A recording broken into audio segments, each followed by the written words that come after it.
आज हम चर्च चिकित्सा का फर्स्ट चैप्टर पढ़ेंगे। अब सबसे पहले आप पेज के साइड पे लिख लीजिए या ऊपर लिख लीजिए। ये चरक ने जो है चिकित्सा के 30 चैप्टर्स बताए गए हैं और सुश्रुत ने चिकित्सा के 40 चैप्टर्स बताए गए हैं।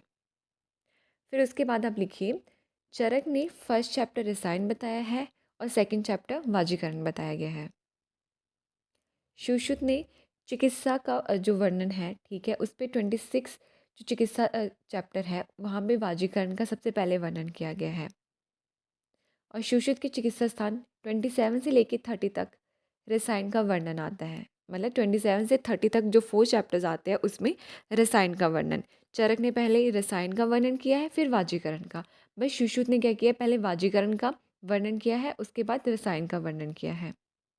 फिर आप लिखिए, अष्टांग हृदय ने उत्तर तंत्र में 29 चैप्टर में रसायन का वर्णन किया गया है और उत्तर तंत्र के 40 चैप्टर में वाजीकरण का वर्णन किया है। वैसे ही अष्टांग संग्रह ने उत्तर तंत्र के 49 चैप्टर में रसायन का और उत्तर तंत्र के 50 चैप्टर में वाजीकरण का वर्णन किया है। अब आप लिखिए कि चरक ने 4 पाद बताए गए हैं रसायन के, और वो 4 पाद कौन कौन से हैं? आपका आयुर्वेद, अ से अभ्य आम्ल की रसायन, प से प्राणकाम्य रसायन, क से कर प्रत्यक्षीय रसायन और आयुर्वेद सम्मुथानीय रसायन। कौन से 4 चैप्टर बताए गए हैं? अभ्य आम्ल के रसायन, प्राणकाम्य रसायन, कर प्रत्यक्षीय रसायन और आयुर्वेद सम्मुथानीय। अभ्य आम्ल के रसायन में 6 योग बताए गए हैं, प्राणकाम्य में 37, कर प्रत्यक्षीय में 16, आयुर्वेद सम्मुथानीय में 4 योगों का वर्णन मिलता है। टोटल रसायन के कितने योग बताए गए हैं? तो टोटल बताए गए हैं 63 योग। और एक इम्पॉर्टेंट चीज़ आप लिखिए कि चिकित्सा स्थान को रहस्य स्थान और औषधि स्थान भी कहा जाता है। क्या कहा जाता है? रहस्य स्थान और औषधि स्थान। सो अब फर्स्ट चैप्टर देखिए, अभ्य आम्ल की रसायन। ठीक है, इस पे विमर्श में सेकंड लाइन देखिए। यहाँ पे जो है आपको आयुर्वेद का प्रयोजन बताया है सुश्रुत ने। क्या बताया यहाँ पे? व्याधि उपशिष्टा नाम व्याधि परिमोक्ष स्वास्थ्य स्वास्थ्य रक्षणम च। ये इसको हाईलाइट कर दीजिए लाइन। ये सुश्रुत ने इसका आयुर्वेद का प्रयोजन बताया गया है। वैसे ही विमर्श के सेकंड जो पैराग्राफ है उसका जो लास्ट लाइन है वहाँ पे हमारे पास चिकित्सा की डेफिनेशन दी है चरक ने। क्या दी है? चतुरो भिषक आदि नाम शस्ता नाम धातु वैकृत्य प्रवृत्ति धातु सामर्थ्य चिकित्सा अभिधीयते। ये चरक ने क्या बताई गई है? चिकित्सा की डेफिनेशन दी है। और वैसे ही देखिए आप इस पेज के जो लास्ट में सेकेंड लास्ट लाइन जो है यहाँ पे हरितकी की इंपॉर्टेंस बताई है। यहाँ पे देखिए, ये भाव प्रकाश ने बताई कि हरितकी मनुष्य नाम मातेव हितकारिणी हितकारिणी कदाचित कुप्यते माता न उदर स तथा हरितकी। यहाँ पे बताया गया है कि जो हरितकी होती है वो माता के समान ही बताएगी हितकारी होती है। जैसे जो माता होती है कभी कभी वो कुपित हो जाती है, मतलब जो माता होती है वो कभी कभी गुस्सा कर जाती है, लेकिन जो हरितकी होती है उदर में जाने के बाद कभी भी वो कभी भी आपको कोई कष्ट या हानिकारक नहीं होती है। फिर आप नेक्स्ट पेज में देखिए, भेषज के पर्याय। ठीक है, यहाँ पे भेषज के क्या क्या पर्याय बताए गए? चिकित्सितम, व्याधिहरम, पथ्य, साधन औषधम, प्रायश्चितम, प्रशमनम, प्रकृति स्थापन हितम। ये चिकित्सा के पर्याय बताए गए। कितने पर्याय बताए गए हैं इसकी भी आपको पता होनी चाहिए कि 9 यहाँ पे भेषज के पर्याय बताए गए हैं। ठीक है, चिकित्सित, व्याधिहर, पथ्य, साधन, औषध, प्रायश्चितम, प्रशमनम, प्रकृति स्थापन और हितम। अब आप श्लोक नंबर 4 देखिए, यहाँ पे भेषज 2 प्रकार की बताई गई है। भेष्यम द्विविधम च तत् स्वस्थ्य ओत्स्करम किंचित किंचित आतरस्य रोगानुगत। क्या बताएगी है? स्वस्थ ओजस्कर बताएगी है, मतलब स्वस्थ पुरुषों के उत्तम भाव को बढ़ाने वाली। और दूसरी क्या बताएगी? आतरस्य रोग अनुगत, मतलब रोग आक्रांत व्यक्ति के रोगों को दूर करने वाली बताई गई है। अब नेक्स्ट पेज पे देखिए, अभिशेष के 2 प्रकार बताए गए हैं। कौन कौन से होते हैं? बाधन और स अनुबाधनम। ठीक है, यहीं पे विवश में देखिए, बाधन क्या होता है? जो तत्काल कष्ट उत्पन्न करे अथवा अल्प उपद्रव करे, जो एकदम से क्या करते हैं? कष्ट उत्पन्न करता है, लेकिन इसमें क्या होता है? जो कॉम्प्लिकेशंस होती है वो कम होती है। ठीक है, उसे हम बोलेंगे बाधन। जैसे एग्जाम्पल क्या बताया इन्होंने? जो विष का बताया गया, जो विष होता है सद्य प्राणघातक हो जाता है, मतलब एकदम से ही क्या कर देता है? वो कष्ट उत्पन्न कर देता है और इसमें कोई कॉम्प्लिकेशन नहीं होती, सीधे प्राणों को हर लेता है। ठीक है, वैसे ही हम अनुवादन बताया है, जो अनुवादन होता है जो कालांतर में उत्पन्न करता है, ठीक है, उसे अनुवादन कहते हैं। जैसे दूषी विष सेवन करने पर कालांतर चिरकारी कष्ट हो जाता है। जैसे अब दूषी विष का सेवन करेंगे तो उससे क्या हो जाता है, कालांतर में ही क्या होता है, देर से क्या होता है, कष्ट उत्पन्न हो जाता है। फिर उसके बाद आप नेक्स्ट श्लोक देखिए, श्लोक नंबर 5। यहाँ पे रसायन और वाजीकरण के बारे में बताया गया। स्वस्थ ओत्स्करम यतु तद वृक्ष तद रसायनम। ठीक है, यहाँ पे बताया गया है कि जो औषधि स्वस्थ व्यक्तियों में उड़स्कर होती है वही प्राय वृक्ष और वही रसायन बताई गई है। प्रायः प्रायेण रोगाणाम द्वितीय प्रश्मे मतम। प्राय शब्द विशेषार्थ हो शुभ्यम शुभ आर्थ। यहाँ पे क्या बताया गया है, जो द्वितीय औषध होती है, ठीक है, वो प्राय रोगों को शांत करने वाली मानी गई है। ठीक है, यहाँ प्राय शब्द से बाहुल्य अर्थ लेना चाहिए। ठीक है, तो यहाँ पे क्या बताया गया है, अब द्वितीय द्वितीय किसके लिए बोला गया है, पहले तो देखो ऊपर यहाँ पे वृक्ष के लिए बोला गया है और रसायन बोला गया है। ठीक है, मतलब जो रसायन के बारे में बोला गया है, जो द्वितीय हो जाती है, ठीक है, जो रसायन हो जाती है वो क्या कर देती है, रोगों को शांत करती है। वैसे करती तो दोनों है, वाजीकरण भी लेकिन और रसायन भी, लेकिन यहाँ पे इन्होंने बताया कि प्राय शब्द से बाहुल्य अर्थ लेना चाहिए। ठीक है, बाहुल्य अर्थ बताया गया कि जो ज़्यादा इफेक्टिव होती है। तो यहाँ पे जो है रोगों को शांत करने में किसके लिए बोला गया है, जो रसायन होते हैं वो ज़्यादा इफेक्टिव बताई गई है।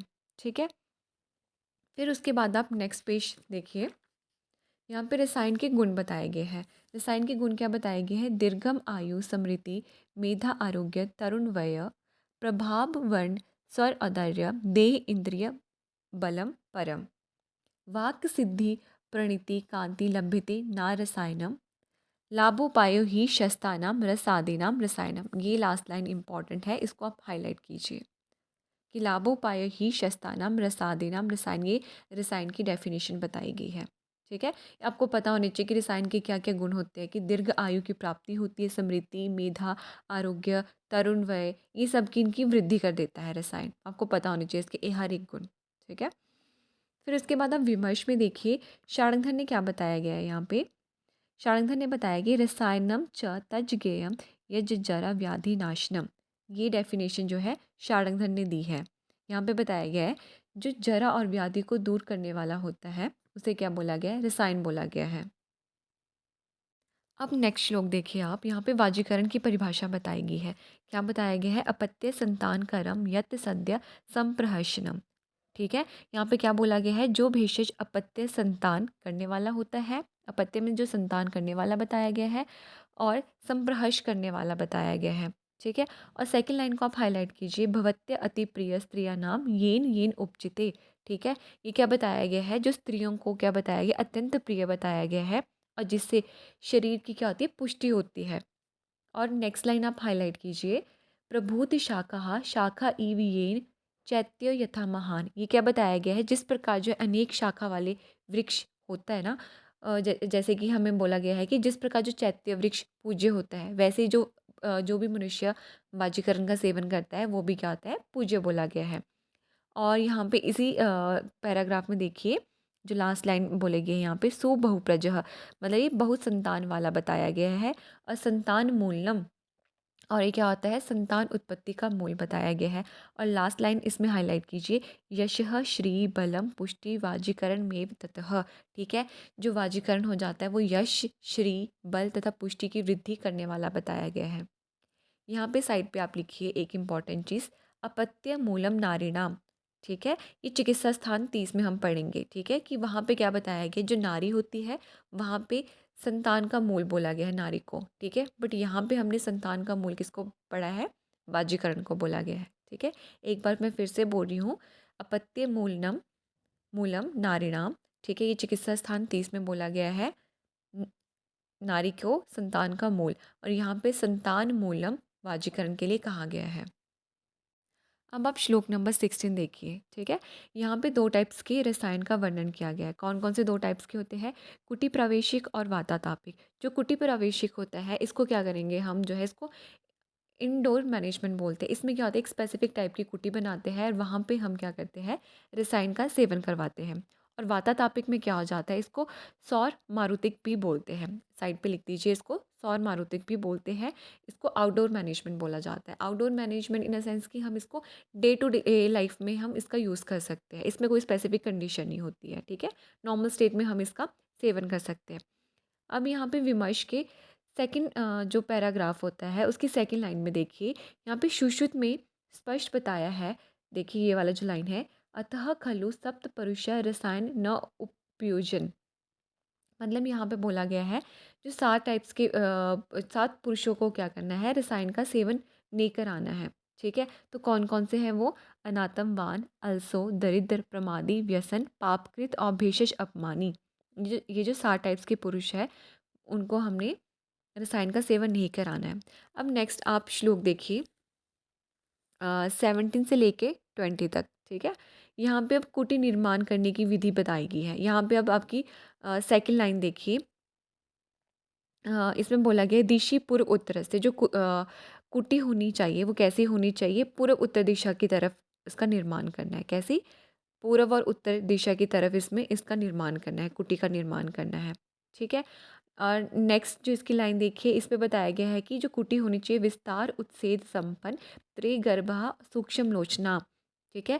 इसमें क्या बताया गया, इसका विस्तार और उत्सेद होता है, वो क्या होता है, इससे संपन्न होनी चाहिए। त्रिगर्भा बताई गई है और सूक्ष्म लोचना, और इसमें क्या होते हैं, छोटे छोटे जो झरोके होने चाहिए, ठीक है। बस यही हमने इस पैराग्राफ में याद रखना है। 2 चीज़ें हमने याद रखी है, जो कुटी की जो है हमने डायरेक्शन बताई गई है निर्माण की, वो बताई गई पूर्व और उत्तर दिशा में बताई गई है। और एक इसमें इंपॉर्टेंट चीज़ बताई गई त्रिगर्भा होनी चाहिए और सूक्ष्म लोचन इसमें बताए गए हैं।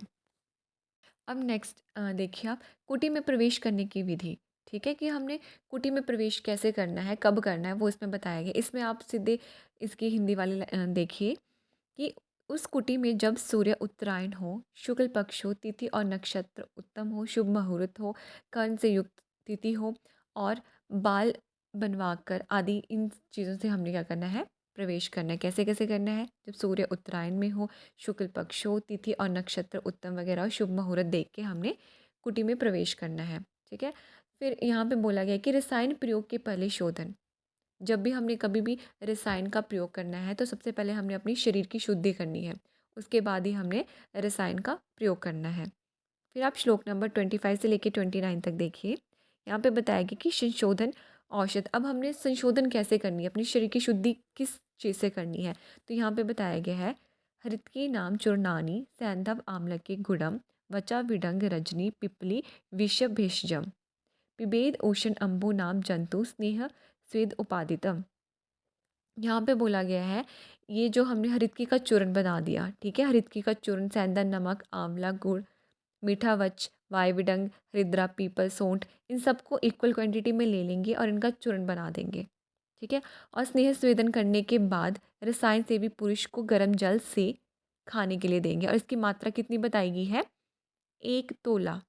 क्या मात्रा बताएगी, 1 तोले की मात्रा में इसका सेवन खाना है, इसका सेवन करना है विद गर्म जल के साथ, ठीक है। फिर उसके बाद आप श्लोक नंबर 29 से 34 देखिए, यहाँ पे हरितकी के गुण बताए गए हैं। अब हरितकी के गुण देखिए, यहाँ पे हरितकी के गुण क्या बताया गया है, हरितकी पंच रसम रसाम उष्णम उष्ण अमल लवण शिवाम, ठीक है। यहाँ पे जो हरितकी होती है, ठीक है, वो क्या बताएगी, लवण रस को छोड़कर बाकी पांचों रसों से युक्त होती है, ठीक है। पंच रसानाम उष्ण अमल लवणा नाम शिवम, ठीक है। फिर उसके बाद बताया गया है, फिर बोला गया है दोष अनुलोमिनी लघवी विद्याद दीपन पाचन, ठीक है। जो हरितकी होती है दोषों का अनुलोमन कर देती है, लघु होती है, दीपन करती है और पाचन कर देती है। फिर नेक्स्ट लाइन देखिए, वय स्थापनी परम, और वय स्थापन में क्या है, परम बताई गई है। सर्व रोग प्रशमनी बुद्धि इंद्रिय बल प्रदम, सभी रोगों को शांत करने वाली होती है, बुद्धि और इंद्रियों को बल देने वाली बताई गई है। ये आपने 2-3 लाइन यहाँ पे हाईलाइट करनी है। और यहाँ पे एक इम्पॉर्टेंट चीज़ है, इसका विमर्श है। विमर्श में जो है इसकी थर्ड लाइन बताई गई है, फोर्थ लाइन बताई गई है कि जो हरितकी है पथ्य नाम, हरितकी को बताया गया है, पथ्य नाम बताया गया है, ठीक है। और आम्लक के लिए क्या वर्ड यूज़ किया गया है यहाँ पे, आम्लकम वय स्थापना नाम। ठीक है, जो आम्लक है वय स्थापन में श्रेष्ठ बता दी गई है। अब नेक्स्ट जो पैराग्राफ है विमर्श का, वहाँ पे हृदकी के भेद बताए गए हैं। इसका जो थर्ड लाइन है वहाँ बताया गया है, विजया रोहिणी च एव पोतना च अमृता अभ्य जीवंती चेतकी च एति पथ्या सप्त जायत। ये जो है भाप्रकाश ने 7 भेद जो है हृदकी के बताए गए हैं। कौन कौन से? विजया, रोहिणी, पूतना, अमृता, अभ्या, जीवंती और चेतकी। जो विजया होती है, अलाबोवृता, अलाबोवृता विजया, अलाबो के समान जो होती है विजया बताई गई है। वृता सरोहिणी, जो रोहिणी होती है वो वृत्ताकार की बताई गई है। पूतना अस्थिमति सूक्ष्म, जो पूतना होती है सूक्ष्म अस्थि के समान बताई गई है। मासल अमृता, जो अमृता होती है वो मासल बताई गई है। अभ्या पंचरेखा, जो अभ्या होती है वो पंचरेखा युक्त बता दी गई है। जीवंती स्वर्ण स्वर्ण वर्णानी, जो जीवंती होती है स्वर्ण वर्ण की बताई गई है। और जो चेतकी होती है त्रिरेखा युक्त बताई गई है। ये आपको पता होनी चाहिए, वेरी इंपॉर्टेंट है ये वाली चीज़। फिर उसके बाद बोली गई है नेक्स्ट जो आपका पैराग्राफ बताया गया है विमर्श का, वहाँ पे बताया गया है कि चवर्तिता वर्धित अत्य अग्नि, चबा के जब इसका यूज़ करेंगे तो अग्नि का वर्धन करती है। पेशिता मल शोधिनी, अगर इसकी पिष्टी या पीस कर हम इसका यूज़ करते हैं, ठीक है, पिष्टी बनाकर इसका जब हम यूज़ करते हैं तो मल का शोधन करती है। स्विन्ना संग्राही, स्विन करके इसका यूज़ करते हैं तो संग्राही होती है। और भृष्ट्या प्रोक्ता त्रिदोष अनुतः, अगर इसको भून के हम यूज़ करते हैं तो तीनों दोषों का ये नाश करती है। अब आप नेक्स्ट श्लोक देखिए 35। यहाँ पे हृदकी सेवन के अयोग्य व्यक्ति बताए गए कि हृदकी का सेवन हमें किन किन व्यक्तियों को नहीं कराना चाहिए। अजीर्णिनो रुक्ष भुज स्त्री मध्य विषकर्षिता सेवेर न अभ्यामेते शुत तृष्ण उष्ण अर्दिता। मतलब जो अजीर्ण व्यक्ति हो जाते हैं, अजीर्ण के रोगी होते हैं। रुक्ष भुजः, रुक्ष भोजन करने वाले होते हैं। स्त्री मद्य विषकर्षिता, जो स्त्री मद्यपान और विष से जिन लोगों का शरीर क्या होता है कृषित हो जाता है, उनको हमने हृदय का सेवन नहीं कराना है। ठीक है। और शुद्ध तृष्णा उष्ण अर्दिता, मतलब शुद्ध मीन्स भूख, तृष्णा मीन्स प्यास, और उष्ण इन चीज़ों से क्या होता है, मतलब गर्मी से जो पीड़ित होते हैं उन व्यक्तियों को हृदकी का सेवन नहीं कराना है। फिर आप नेक्स्ट श्लोक देखिए, आंवले के गुण और कर्म। यहाँ पे इसकी हिंदी देखिए कि हृदकी में जो गुण और कर्म होते हैं वे सभी आंवले में भी होते हैं, किंतु वीर्य में विपरीतता होती है। मतलब इनका जो वीर्य है हृदकी और आंवले का वो डिफरेंट होता है। आंवला क्या होता है शीत वीर्य बताया गया, और जो हृदकी होती है वो उष्ण वीर्य बताई गई है। बस यही इसमें डिफरेंस बताया गया है। ठीक है। फिर यहाँ पे नेक्स्ट श्लोक देखिए, इसमें बताया गया अतः च अमृत कल्पानी।